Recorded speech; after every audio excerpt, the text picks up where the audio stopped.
बिरयानी आप लोग कैसे उम्मीद करते हो आप लोग मस्त स्वस्थ होंगे। तो फाइनली दोस्तों आज हम लोग चल रहे हैं वन विहार शूट करने। तो हमारे अमित भाई का शूट है आज। चलिए शूटिंग पे मिलते हैं।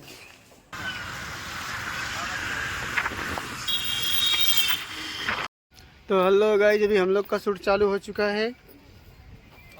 यहाँ पे मॉडल हैं और ये बैकग्राउंड है। नारे नारे ना अभी रिकॉर्डिंग होगा तो आप लोग को दिखाएंगे। हम सब सोचे थे साफ सुथरा सफाई स्वच्छ भारत अभियान के ऐसे नहीं साफ से पता चलिए।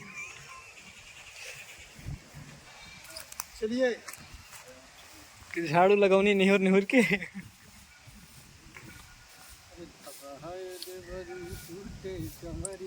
झाड़ू लगाई नहीं। रिकॉर्डिंग हो रहा है। तो हमारे अमित भैया और एक खुशबू भाई हैं। खुशबू भाई उसमें एक्टर है और तो गाइस हमारे कैमरामैन हैं। तो उनकी एक काफी सीक्रेट अच्छी बात वीडियो है। रिकॉर्डिंग कर रहे हैं और अभी सिंह ऑफिशियल चैनल पे आ गया। तो फाइनली दोस्तों ऐसे बने रहे हमारे वीडियो में। आपको मिलते हैं नेक्स्ट वीडियो में। तो दोस्तों ये हमारे कैमरामैन। दोस्तों हम लोग का शूट फाइनल हो चुका है।